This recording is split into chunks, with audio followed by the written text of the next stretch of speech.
Hello, welcome. This is a video today about how to make decisions using your intuition. Hey, my name is Jane Ann and I am a certified health coach and I also do leadership coaching. If you have a decision to make and there are a few options, especially if you are already started down a path, you are headed in a direction, and it feels like it's at the very beginning. And so you are racked with indecision because you don't know which way to go. The reason why I bring this intuitive way of making decisions into this is because if you have tried the other way, if you have tried to think through the problem and solve your indecision with, your thinking and with trying to find out more information and to determine logically which way is the best choice, and it hasn't worked, how has that worked for you? So that's why we do this.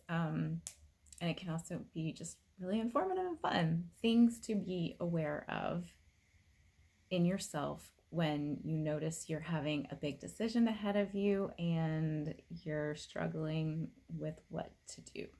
The first one is the research rabbit hole. This is the idea that the more information that you take in, the more informed you'll be, the better you'll be able to make a decision.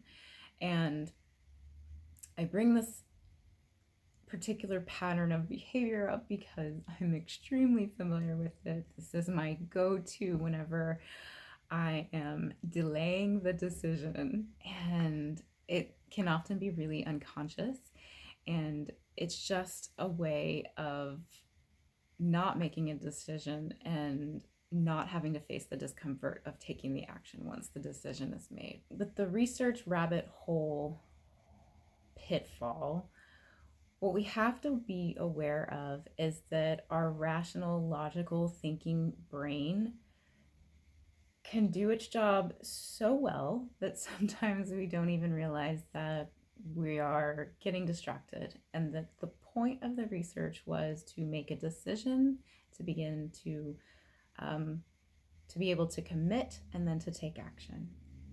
And so if anywhere within that something's stopping that, I would argue that that sort of top-down, rational, logical, linear approach to finding the very best way to do a thing is really getting in the way. And I would also argue that that rational, logical approach that's very common in our culture is really only one way we have of accessing information. And so if you're, like I said, symptoms of this one are researching pros and cons, doing that sort of decisional balance and cost-benefit analysis in your mind of which way is the better way to go, asking other people's thoughts and opinions on what they think, on what you think they should do. Those are all ways where we get really stuck up in the mind, right? And one way to appease the mind whenever it is stuck in that is, I remember an old book by Susan Jeffords called Feel the Fear and Do It Anyways. And she had this cute little graphic in it where it had like a circle and there was a decision in the center.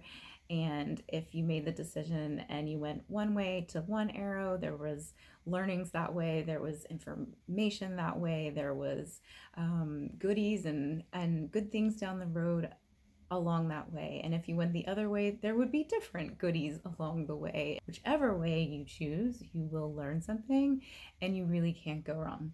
There is no life or death in the decision, and even if it feels that way, it's really not.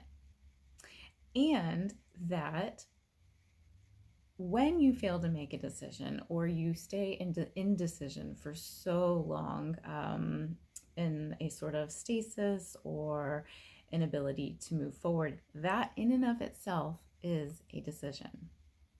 By not making a choice, you have made a choice.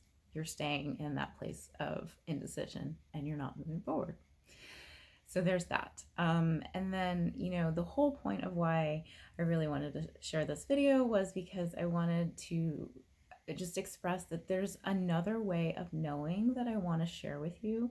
And it's, I think in our rational, like left-brained culture, it's very rare and not as common to go to this as your first line of, you know, of technique to find your way of knowing. But I think we're all getting more comfortable with the idea that we are I believe we are multidimensional beings with a connection to something deeper, whether you call that your higher self or God or source or whatever else, but that there is something internal that is connected to something with a higher level of consciousness than you with your rational brain have, right? And that in order to tap into that and to know what your inner knowing or your intuition is speaking to you, and it's always there, it's always available, it's available to everyone. I think everybody has different levels of access to this based on your beliefs and your desire, and also just practice. But one way to make it less ethereal and less like, oh, you know, I have no idea to how to tap into my intuition is to just bring it back, bring it like way down and into the body. And everybody has that. You would close your eyes and go inward. And I'll just describe it briefly. We won't go through it.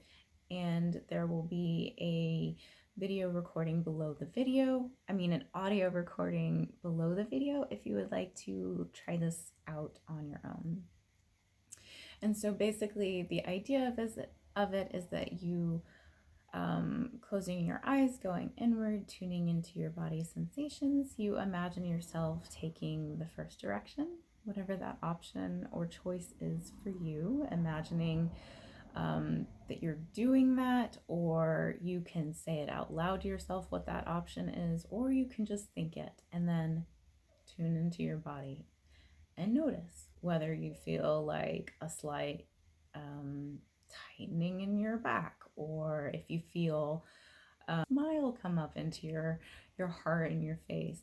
These are all signs that your body is giving you, and that they can be interpreted as you will, as you feel them. So then you do the same with the next option. And so that's it. I wanted to just share a quick tool for how you can make decisions using your own inner knowing, and how you can start to be able to discern in your body what's right for you and not what the outside world or everything external is telling you, but how to be able to feel that from within. And so I would be so excited to hear if you do try it, how it goes, or if you have practices that are similar that help you to tune into your intuition to make good decisions. Then I'd also love to hear that. So thank you, and I will see you in the next video.